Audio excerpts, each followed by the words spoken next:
This HOA Karen destroyed my trash can 57 times with her $60,000 Escalade, so I replaced it with a concrete one and watched her destroy her own SUV instead. What started as morning property demolition ended with criminal charges, a $12,000 settlement, and one very expensive life lesson about picking the wrong neighbor to bully. Picture this. The sharp crack of plastic shattering echoes through dawn silence, followed by the metallic scrape of bumper meeting asphalt as a pearl-white Escalade speeds away, leaving my garbage scattered like confetti across the driveway. Again. But here's the thing about bullies, they never expect their victims to fight back with actual concrete evidence. By the time I was done, this self-appointed compliance officer had demolished her own vehicle, exposed a $47,000 embezzlement scheme, and learned the hard way that some neighbors refuse to be intimidated by clipboards and fake authority. Seriously, what would you do if your neighbor was basically playing demolition derby with your property every single morning? Drop a comment and let me know where you're watching from. I want to see if this kind of HOA madness is happening in your town too. Let me back up and tell you how this whole mess started. My name's Marcus Holloway, I'm 45 and I've been an electrician for 22 years. Recently divorced, fighting for joint custody of my two teenagers, Emma, 16, and Tyler, 14. We live in Pinewood Gardens, one of those cookie-cutter HOA neighborhoods in suburban Ohio where everyone's lawn has to be exactly 2.5 inches tall and mailboxes come in 3 approved colors. I bought the corner lot house 3 years ago right after the divorce papers were signed. Figured it'd be a fresh start, you know? The kids could have their own rooms, decent schools, safe neighborhood.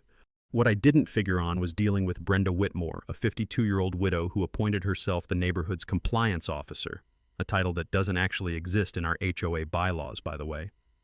Brenda drives a pearl-white Escalade that's bigger than some studio apartments. She moved in about 3 years back after her husband died, no kids, retired from managing a bank downtown. The woman knows every HOA rule by heart and treats our monthly dues like her personal slush fund. She's buddies with the HOA president, Gerald Thornfield, which basically makes her untouchable. Now here's where geography becomes important. My corner lot means the trash pickup requires me to place my bin near the street every Tuesday morning. City ordinance says within 3 feet of the curb, which puts it right at the edge of where Brenda takes her daily power walk at exactly 6:15 a.m. The first incident happened on a Tuesday in September, second week of school. I'm getting the kids ready, coffee brewing, that familiar diesel rumble of the garbage truck still 20 minutes away. Then crack the sound of plastic exploding like a gunshot. I rush outside to find my trash can obliterated, garbage scattered across my driveway like someone detonated a confetti bomb filled with banana peels and coffee grounds. There's Brenda, backing up her Escalade, rolling down her window with this fake, concerned expression. "Oh my," she says, not a trace of sincerity in her voice. "These streets are just so narrow. I hope you weren't too attached to that old thing."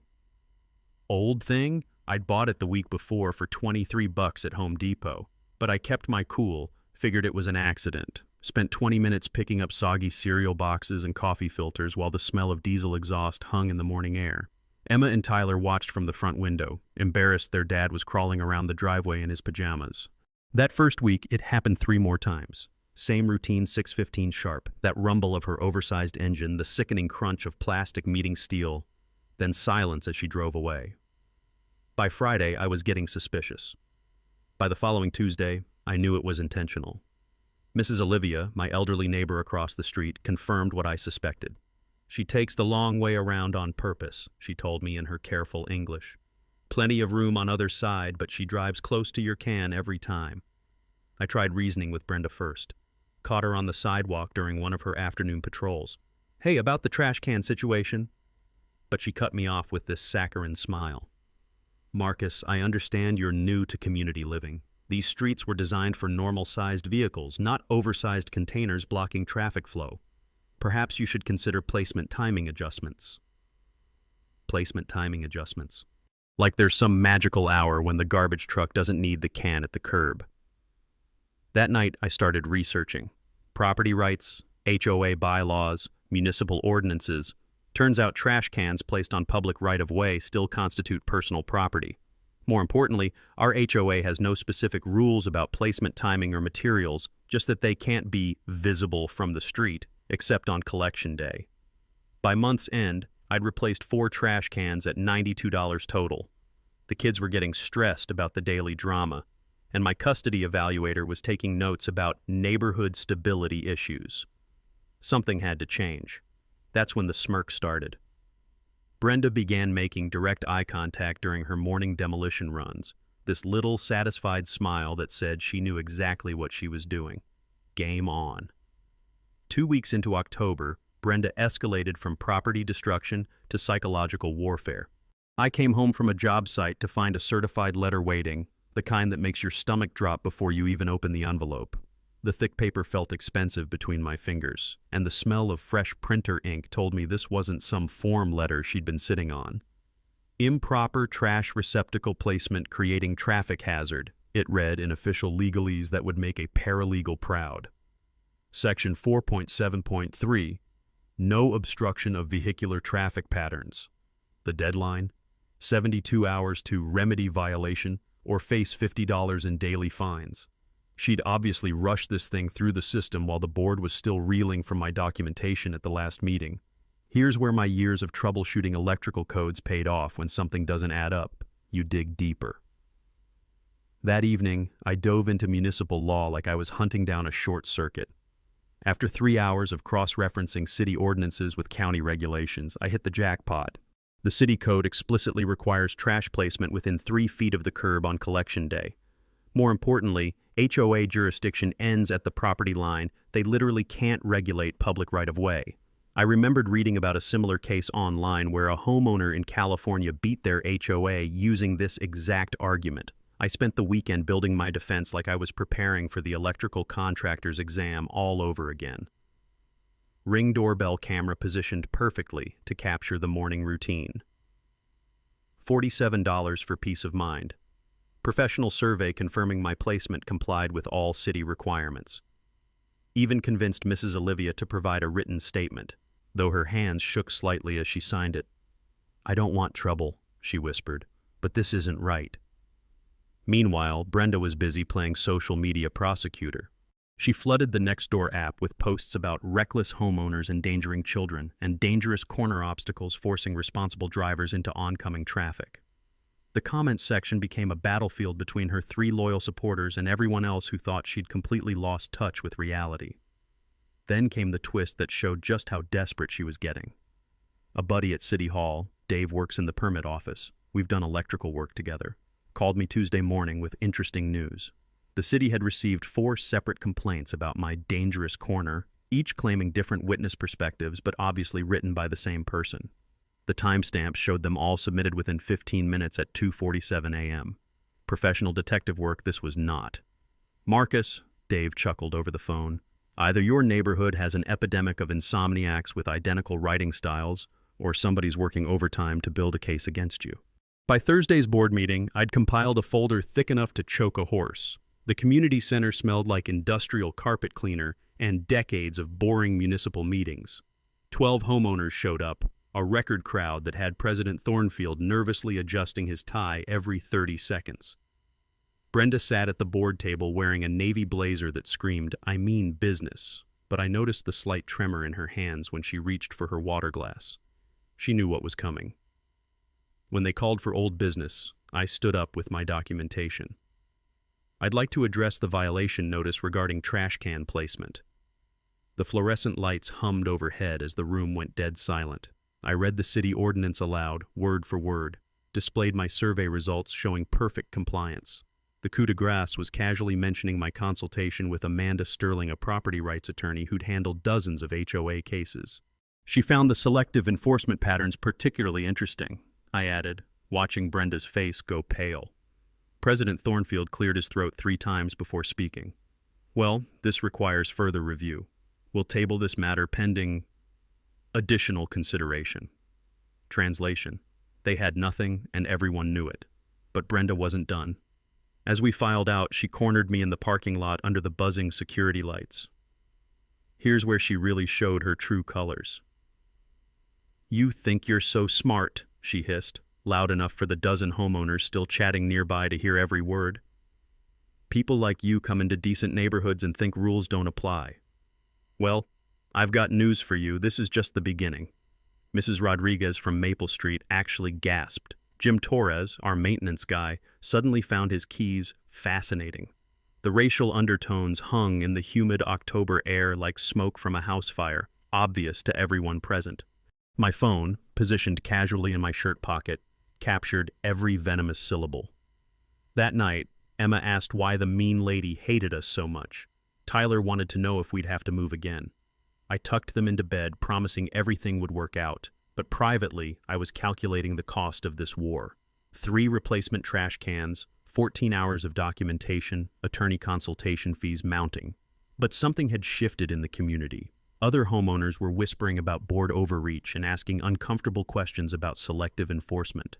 Brenda's parking lot meltdown had revealed what many suspected: this wasn't about traffic safety or community standards. It was about power, control, and putting people she didn't like in their place. The next morning brought a telling change. Instead of her usual aggressive ramming approach, Brenda drove past my trash can at crawling speed, studying it like a general planning her next assault. The pattern was evolving, which meant bigger trouble was coming. November hit Pinewood Gardens like a cold slap in the face, and Brenda hit back even harder. While I was congratulating myself on winning round 1, she was busy weaponizing every obscure HOA bylaw she could find. The woman had apparently spent weeks combing through our community guidelines like a prosecutor building a RICO case. The assault came in waves.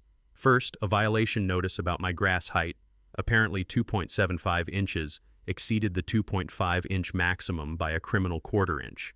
Then my mailbox color, which had faded from heritage blue to what she classified as unauthorized weathered navy. Finally, 3 tiny tears in my window screens that you'd need a magnifying glass to spot. Each violation carried a $50 fine with 10-day payment deadlines. The kicker? I spent an entire Saturday afternoon walking the neighborhood with a measuring tape and camera, documenting identical violations on 14 other properties. Gerald Thornfield's grass was pushing 3 inches.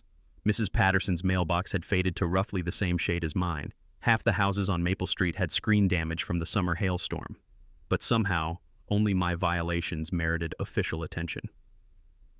While Brenda was playing bylaw prosecutor, I was having coffee with Dale Kowalski at Home Depot's contractor desk. Dale's been pouring concrete for 23 years, and when I mentioned my trash can troubles, his weathered face broke into a knowing grin. "You know," he said, stirring sugar into his coffee with a paint stir stick, "there's nothing in city code about what materials you can use for trash containers. Plastic, metal, concrete, as long as it holds garbage and fits the size requirements, you're golden." That conversation planted a seed that would grow into Brenda's worst nightmare. 60 pounds of concrete mix, steel rebar for reinforcement, and a clever modification to a standard plastic shell. Total cost $47 versus the $350 I was facing in mounting fines and replacement cans. But first, I had to deal with her harassment campaign. I spent Tuesday evening creating a comprehensive photo documentation of every comparable violation in our neighborhood. Wednesday morning, I filed a formal complaint with the HOA board about selective and discriminatory enforcement patterns. Here's something I learned from handling electrical permits for 2 decades. Bureaucrats hate when you use their own systems against them. My complaint forced the board to either enforce rules equally across all properties or admit they were targeting me specifically. Neither option worked in Brenda's favor. The real twist came when I started analyzing the demographics of her violation targets. Over the past year, Brenda had issued 67 violation notices. 49 went to single parents, elderly residents, or minorities. Only 18 targeted married couples or longtime homeowners. The pattern was so obvious it practically screamed lawsuit. I remember reading about Fair Housing Act violations and property management discrimination in HOA enforcement can trigger federal investigations. The thought of Brenda explaining her citation patterns to a civil rights attorney made me smile for the first time in weeks. Friday afternoon, I started my weekend concrete project. Emma and Tyler thought it was hilarious, helping me mix cement in the garage while classic rock played on my paint-splattered radio. The smell of setting concrete brought back memories of helping my dad pour our basement floor 30 years ago. That distinctive alkaline scent that meant something permanent was being built. The engineering was simple but effective. Hollow bottom section for weight distribution, drainage holes maintained for functionality, exterior appearance identical to every other trash can on the block. From the outside, it looked completely normal. Inside, 60 pounds of steel-reinforced concrete waited to teach Brenda a physics lesson about immovable objects. Monday morning, I positioned my newly reinforced trash can in exactly the same spot as always. 6:15 came right on schedule, along with the rumble of Brenda's oversized engine. But this time, something was different. Her approach was slower, more cautious. She'd obviously noticed the can looked identical but somehow felt suspicious. The first collision came at about 15 miles per hour, her usual ramming speed. The sound was completely different. Instead of that sick crunch of breaking plastic, there was a solid thunk followed by the screech of metal on concrete. Her Escalade's running board bent like aluminum foil, while my trash can sat there looking mildly offended.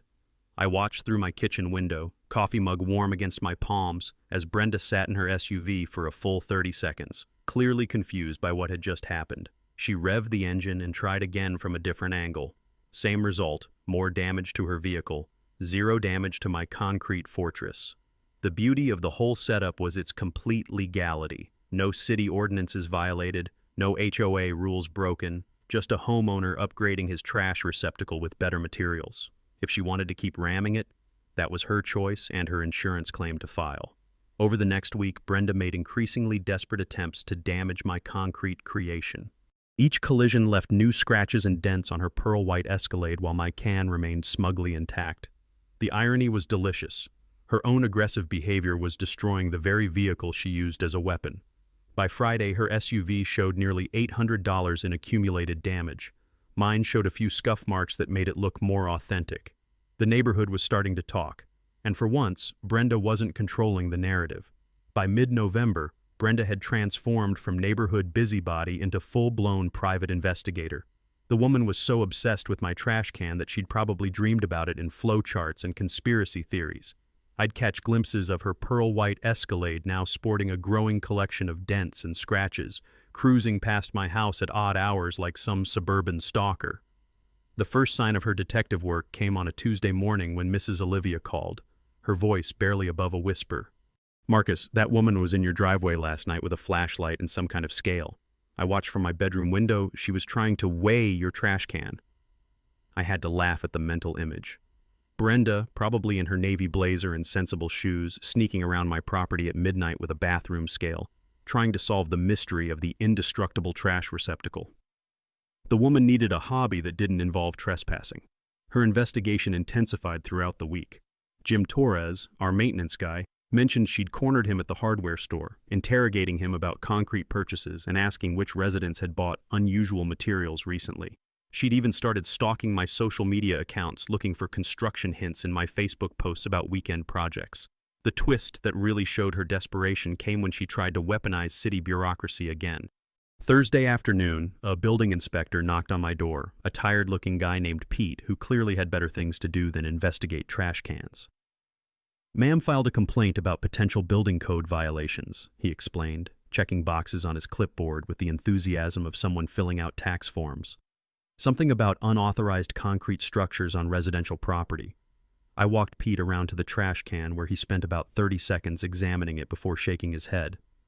"It's a garbage container, not a foundation. No permits required, no violations present. Honestly, I've seen people build entire sheds without this much scrutiny." But Brenda wasn't finished with her official harassment campaign. The following week brought a notice from the HOA demanding immediate access for compliance verification of my property. The letter, obviously drafted by Brenda and rubber-stamped by President Thornfield, claimed they needed to inspect my exterior modifications for safety violations. This is where my research into property rights came in handy. I'd spent hours reading about Fourth Amendment protections and HOA authority limitations after that first violation notice. The landmark case was Narstedt versus Lakeside Village, where courts ruled that HOAs can't conduct fishing expeditions on private property without specific cause or emergency circumstances. My response was polite but firm. No private property access without a court order or genuine emergency. If they wanted to inspect my legally compliant trash receptacle, they could examine it from the public sidewalk like everyone else. The smell of Brenda's frustration was almost as satisfying as fresh concrete. Meanwhile, her vehicle was becoming a rolling advertisement for the durability of steel-reinforced concrete. Each morning brought new collision attempts, and each attempt left fresh damage on her Escalade. The running board now hung at an angle like a broken wing. Her front bumper sported spiderweb cracks, and one headlight housing had developed a concerning rattle. The neighborhood was starting to notice. During my Saturday morning coffee run, I overheard 3 different conversations about that crazy woman who keeps hitting the same trash can.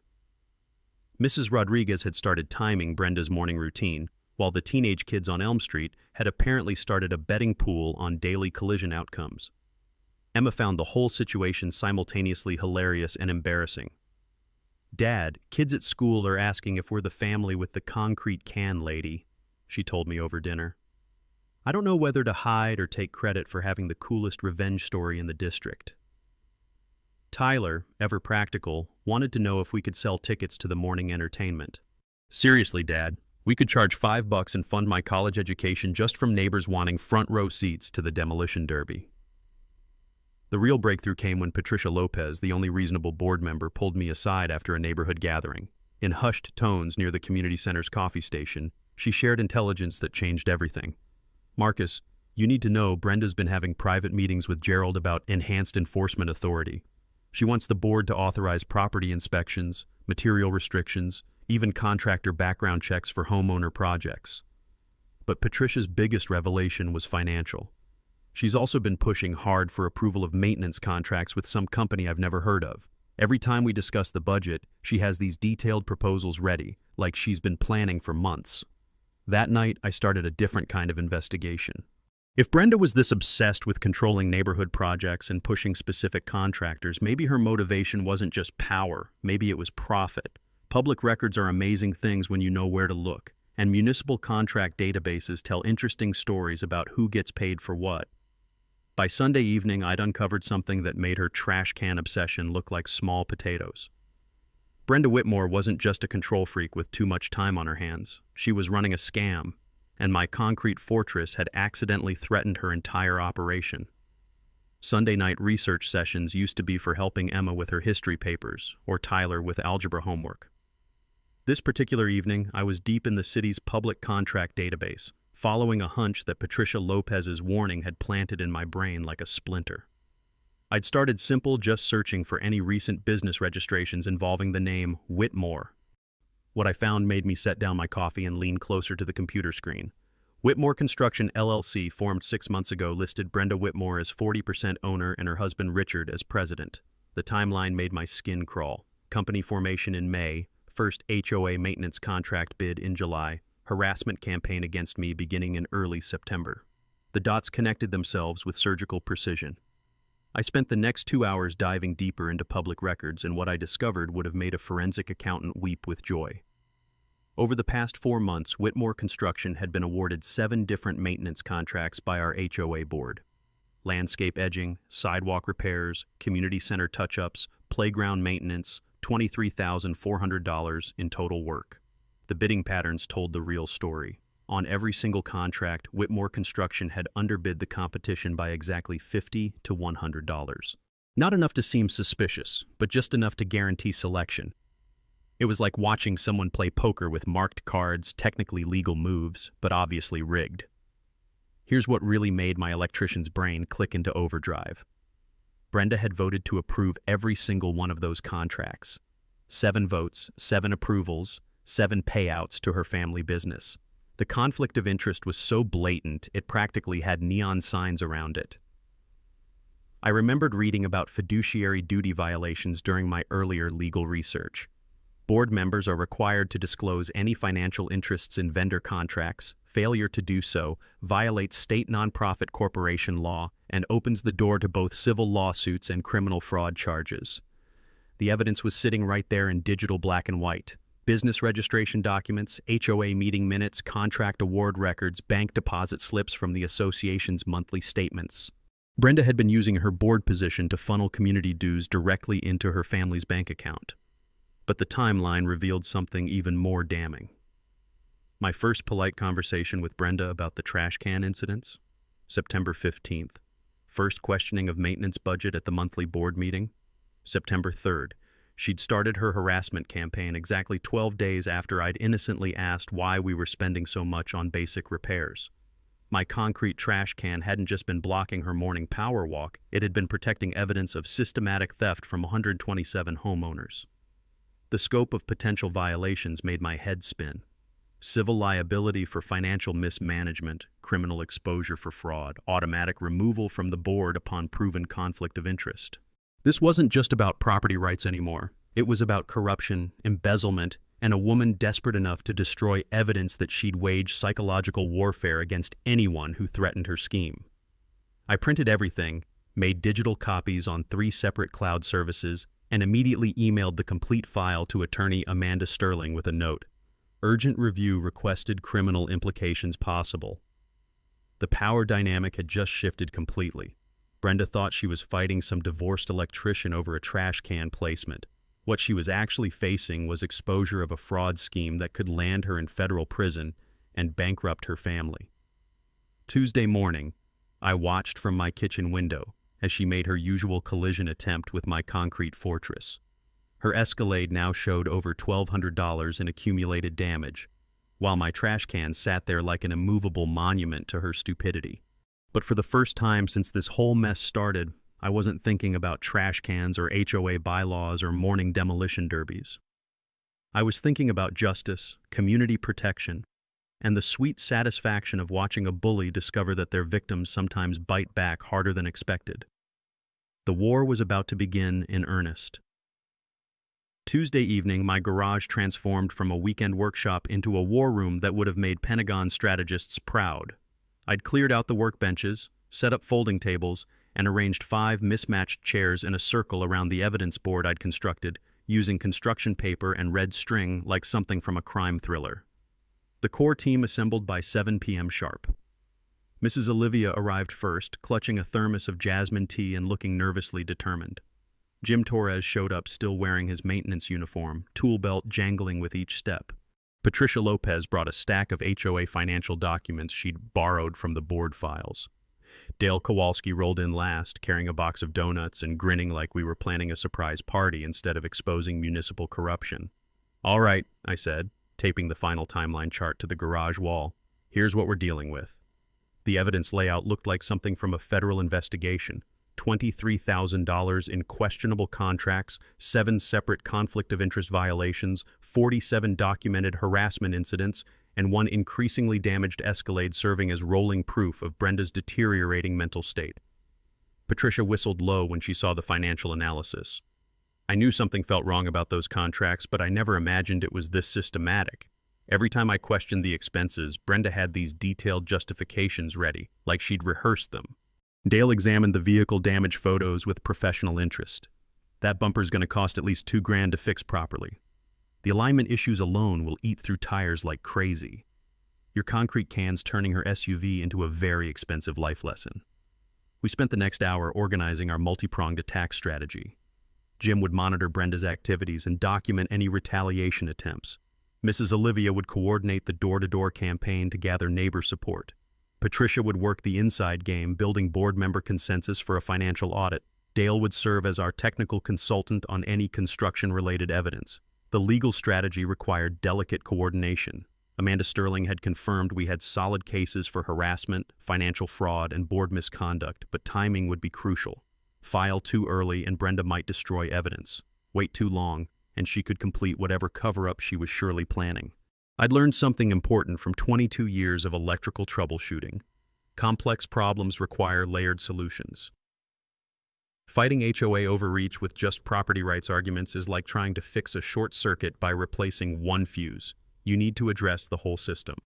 Our approach would hit from 4 directions simultaneously: legal pressure through criminal complaints and civil lawsuits, social pressure through community organizing and petition drives, political pressure through media attention and municipal oversight, financial pressure through audit demands and contract cancellations. The community organizing phase started Wednesday morning. Armed with professional presentation materials and irrefutable documentation, I began visiting every house in Pinewood Gardens. The response was overwhelming: 89 signatures supporting property rights, 34 demanding immediate financial audits, and 12 volunteering for testimony at the upcoming board meeting. Mrs. Rodriguez from Maple Street nearly slammed her door before I could explain the situation. 5 minutes later, she was furiously signing the petition and muttering Spanish phrases that probably weren't complimentary to Brenda's character. "That woman tried to fine me for having my garbage can out 15 minutes early," she fumed. 15 minutes, like the garbage police were timing us with stopwatches. The opposition mapping revealed interesting patterns. Brenda's hardcore supporters were exclusively long-term homeowners who'd benefited from selective rule enforcement. The fence-sitters were mostly newer residents afraid of property value impacts or board retaliation. Everyone else was ready to see some accountability. Media preparation took 3 days of careful planning. Channel 7's investigative unit specialized in municipal corruption stories, and reporter Sarah Kim had covered similar HOA scandals across the metro area. The press kit included professional timeline graphics, expert legal opinions, and 12 minutes of edited video showing Brenda's escalating collision attempts. The social media campaign exploded faster than I'd anticipated. The Pinewood Gardens Transparency Facebook group gained 67 members in 4 days, with neighbors sharing their own stories of selective enforcement, harassment, and financial irregularities. Someone posted a time-lapse video of Brenda's morning routine set to circus music that went viral throughout the suburban community network. Meanwhile, my concrete trash can continued serving as both evidence and entertainment. Thursday morning brought collision attempt number 53, resulting in a headlight housing that now dangled like a broken tooth. The neighborhood kids had started gathering at bus stops early just to witness the daily demolition derby. Emma reported that her friends at school were calling our house the place with the indestructible trash can. Tyler had started charging classmates 50 cents each to see the video compilation on his phone. The story was spreading beyond our community faster than gossip at a church potluck. By Sunday evening, everything was coordinated. Board meetings scheduled for Tuesday night, media interviews arranged for Wednesday morning, criminal complaints prepared for Thursday filing. 118 residents committed to attending the confrontation, with 17 planning to speak during public comment. The coalition was built, the evidence was bulletproof, and Brenda had no idea what was coming. Time to bring down the hammer. The weekend before our planned board meeting ambush, Brenda went completely off the rails. Desperation has a particular smell like burnt coffee and panic sweat, and it was practically radiating from her every move. She'd obviously sensed the walls closing in because her harassment campaign escalated from annoying to potentially criminal faster than her Escalade could hit my concrete fortress. Saturday night, I was jolted awake by the hiss of spray paint. Through my bedroom window, I could see a dark figure crouched beside my trash can, illuminated by the motion sensor lights. By the time I'd grabbed my phone and stumbled outside, they were gone, leaving behind amateur graffiti that spelled "MOVE" in bright orange letters across the concrete surface. The beautiful thing about spray paint on concrete, it pressure washes off in about 30 seconds. The beautiful thing about security cameras, they record everything in high definition, including license plate numbers of pearl white Escalades parked 3 houses down during the incident. Monday brought a new level of harassment. An anonymous complaint to the gas company claimed I'd been conducting suspicious excavation activities that might damage underground lines. The utility inspector who showed up was apologetic but thorough, spending 2 hours with detection equipment before confirming what I already knew. No digging, no violations, no problems. Honestly, he told me, loading his gear back into the truck, whoever called this in either has serious vision problems or serious psychological problems. There's no excavation anywhere on your property. The twist that revealed Brenda's true desperation came Tuesday morning. Jim Torres found me at the hardware store, his weathered face grim with concern. "Marcus, she hired a private security company to watch your house. Riverside Security, I know the owner's cousin. $200 a day for surveillance on a trash can dispute. The woman's lost her damn mind." But Brenda's surveillance worked both ways. My upgraded security system had captured her drive-by inspections, her midnight photography sessions, and her increasingly erratic behavior patterns. The woman was unraveling faster than a cheap extension cord, and every moment was being documented for posterity. Wednesday brought the discovery that made me genuinely angry. Emma came home from school upset, having overheard Brenda talking to another parent about dangerous neighborhood influences and inappropriate role models for community children. The racial undertones weren't subtle, and the implications for my custody situation were crystal clear. That evening, I hired Beth Morrison, a retired police detective who specialized in harassment investigations. For $200 a day, I could have professional documentation of Brenda's stalking behavior, plus someone with law enforcement experience to testify about escalation patterns and threat assessment. The sabotage attempts intensified throughout the week. Someone poured what looked like battery acid on my concrete trash can. It left a small stain, but no structural damage. Anonymous complaints flooded the city about everything from my lawn height to my electrical work permits. Fake negative reviews appeared on my business Google listing faster than I could flag them for removal. But the most shocking discovery came Friday evening. Tyler was working on his bike in the driveway when he found something unusual attached to my work truck's undercarriage, a small black device with blinking lights and magnetic mounting. "Dad," he called out, his voice tight with concern, "what's this thing stuck under your truck?" GPS tracker, professional grade, probably cost $300, definitely illegal when placed without consent. I photographed it from every angle before carefully removing it and driving straight to the police station. Officer Derek Martinez took the report with the weary expression of someone who'd seen this type of escalation before. "Mr. Holloway, this moves beyond neighborhood disputes into criminal territory. Unauthorized surveillance, stalking, harassment. We're building a case file that could result in serious charges." The insurance fraud angle developed simultaneously. Brenda had filed a $3,200 claim for road hazard damage, claiming her collision occurred on a city street rather than my property. The problem was my Ring camera footage, which clearly showed deliberate targeting of my trash can from multiple angles over several weeks. When State Farm's investigator called for an interview, I was ready with a complete evidence package. 53 documented collision attempts, witness statements, video compilation, and professional assessment of the damage patterns. The investigator's reaction was immediate and decisive. "Ma'am, this isn't road hazard damage. This is intentional property destruction with an expensive vehicle. We're denying the claim and referring the case to our fraud unit for criminal investigation." The community pressure was building like steam in a pressure cooker.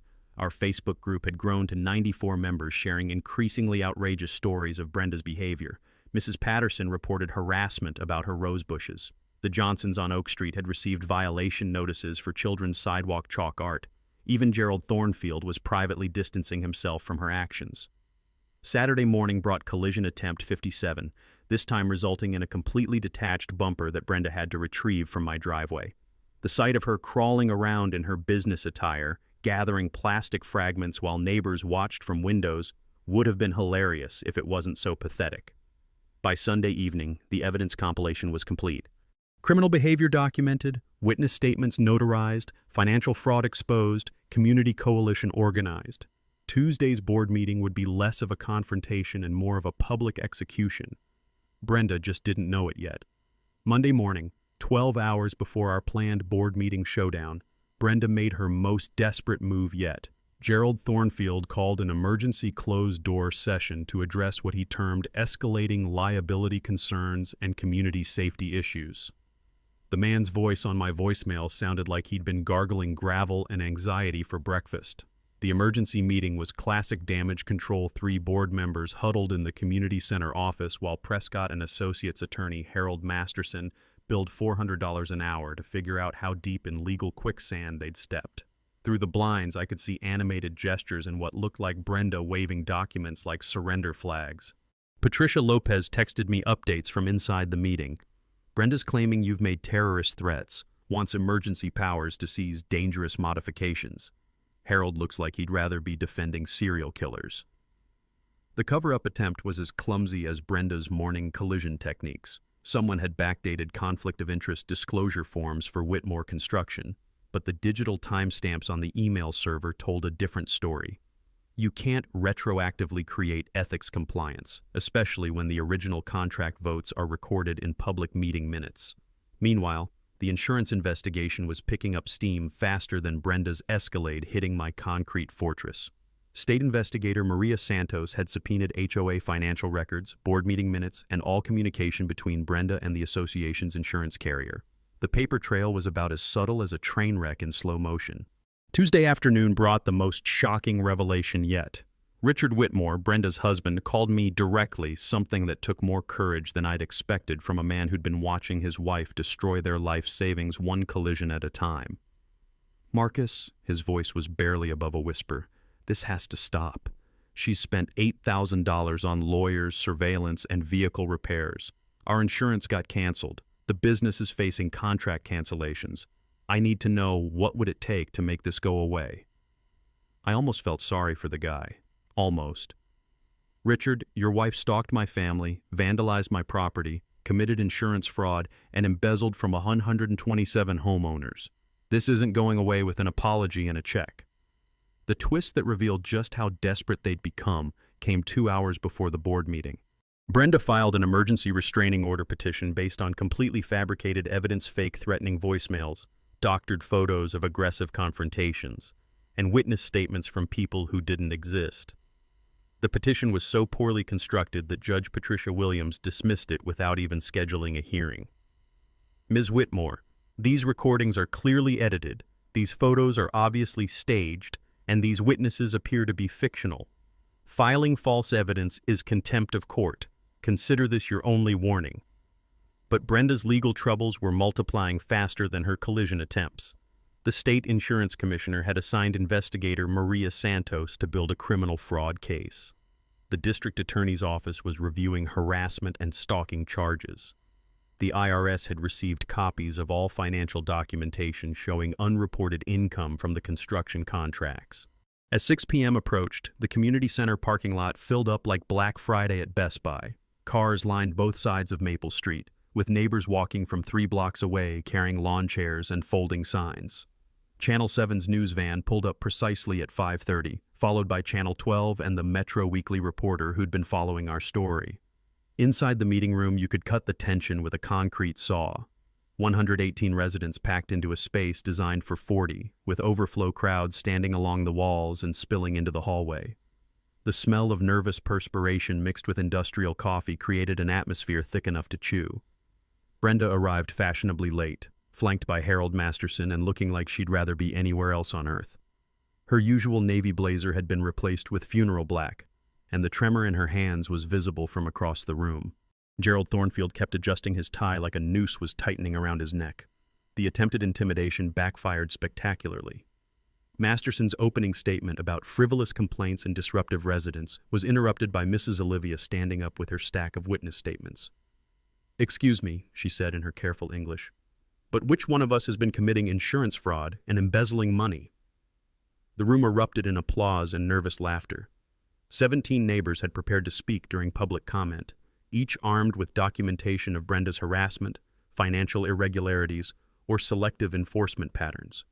The evidence compilation filled 3 bankers' boxes and included everything from collision videos to contract analysis to criminal complaint receipts. But the real bombshell was yet to come. At exactly 6:45, as Brenda was attempting to deflect questions about the Whitmore construction contracts, Officer Derek Martinez walked through the community center doors carrying an official-looking folder.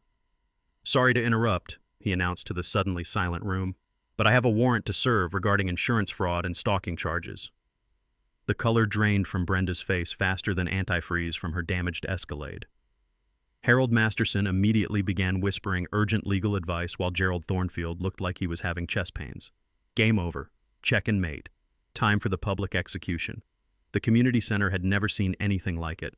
127 residents, literally every homeowner in Pinewood Gardens packed into a room designed for maybe 40 people, with another 15 media representatives setting up cameras like this was a presidential debate. The air conditioning couldn't keep up with the body heat, and the fluorescent lights buzzed overhead like angry wasps sensing blood in the water. I'd positioned myself strategically in the 3rd row, flanked by Mrs. Olivia and Jim Torres, with my concrete trash can wheeled in as Exhibit A and sitting proudly beside the podium. The symbolism wasn't subtle. That 60-pound monument to her stupidity had become the star witness in what was about to unfold. Brenda sat at the board table looking like she'd rather be getting a root canal without anesthesia. Her usual navy blazer had been replaced with funeral black, and every few seconds she'd glance toward the exit like a trapped animal calculating escape routes. Harold Masterson whispered urgent legal advice in her ear while Gerald Thornfield sweated through his shirt like a man facing his own execution. Officer Martinez's entrance with that warrant folder had changed everything. The room fell silent except for the mechanical whir of news cameras and the nervous tapping of Brenda's pen against the table, a rapid-fire staccato that sounded like Morse code for "help me." Gerald called for order with a voice that cracked like a teenager's. "We'll now hear public comments regarding recent community concerns." I stood up first, carrying my presentation boards like a prosecutor approaching the jury. The room was so quiet you could hear the hum of the exit sign transformer. "Ladies and gentlemen," I began, my voice carrying easily through the packed space. "This isn't about trash cans. This isn't about HOA bylaws or property rights or community standards. This is about accountability, transparency, and stopping corruption before it destroys our neighborhood."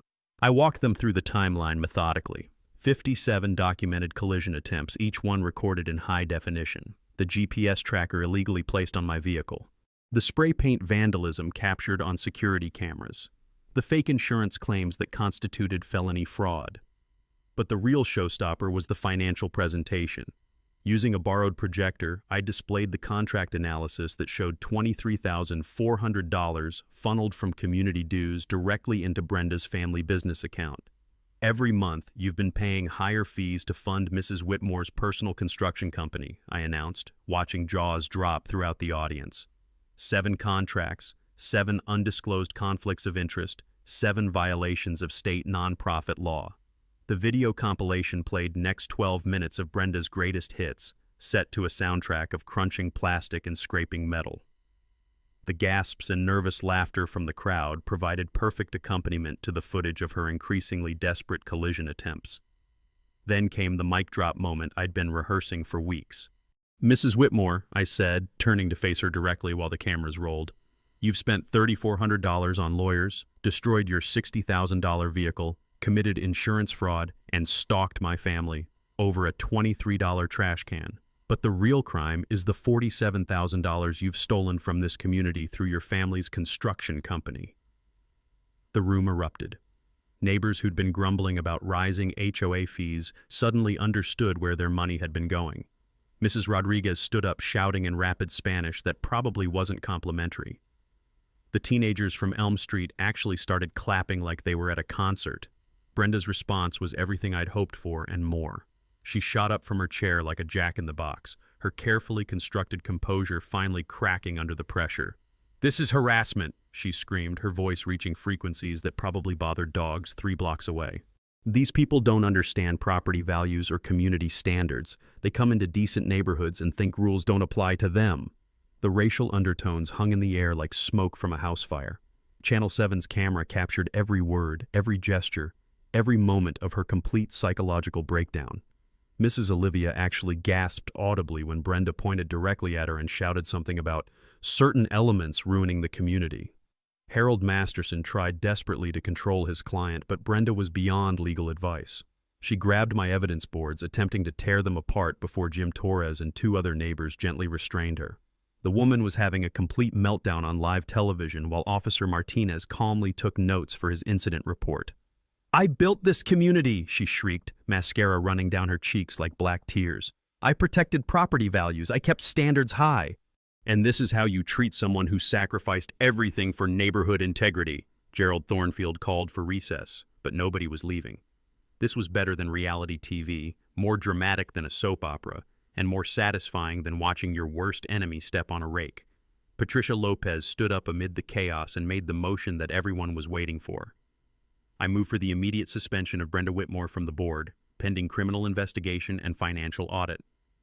The vote was unanimous, 4-0, with Brenda abstaining while handcuffed to Officer Martinez's chair. Justice served concrete cold with a side of public humiliation. The aftermath unfolded like dominoes falling in perfect sequence. Within 48 hours of the board meeting meltdown, Brenda's world collapsed faster than her Escalade suspension system under repeated concrete impacts.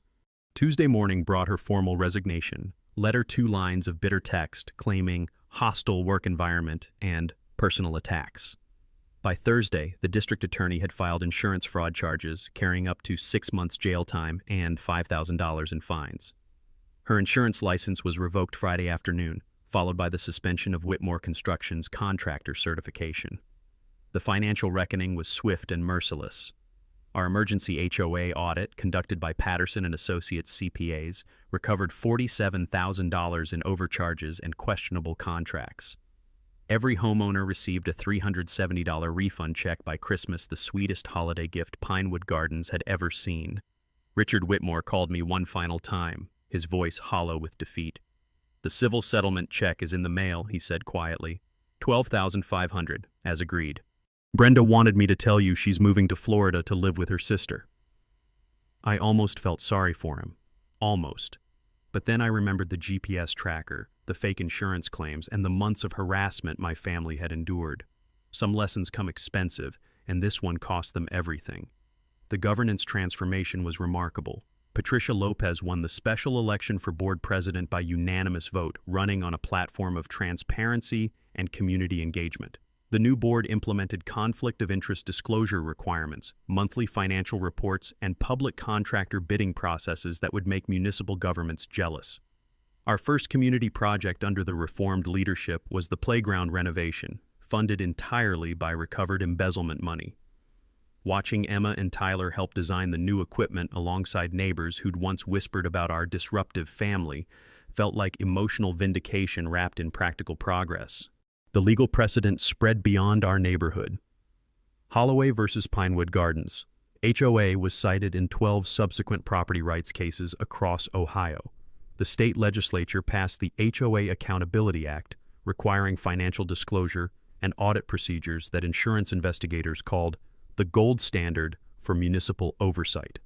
Channel 7's investigative series won a regional Emmy for exposing suburban corruption, and reporter Sarah Kim still calls me occasionally for expert commentary on HOA reform legislation. The original collision videos have been viewed over 200,000 times on YouTube, inspiring similar resistance movements in communities from Toledo to Cincinnati. My concrete trash can became a neighborhood legend. We moved it to the community center lobby as a permanent display, complete with a bronze plaque reading "Property Rights Protected, 2023. New homeowners get the full story during orientation meetings, and visiting contractors often ask to see the famous indestructible can that brought down a corrupt board. But the real victory was community healing. The Concrete Can Days festival we established draws families from 3 surrounding developments every September, featuring bounce houses, barbecue competitions, and educational workshops on homeowner rights. Last year's attendance topped 800 people, turning our trauma into triumph and our resistance into celebration. The scholarship fund I established with the settlement money has helped 4 students attend college so far.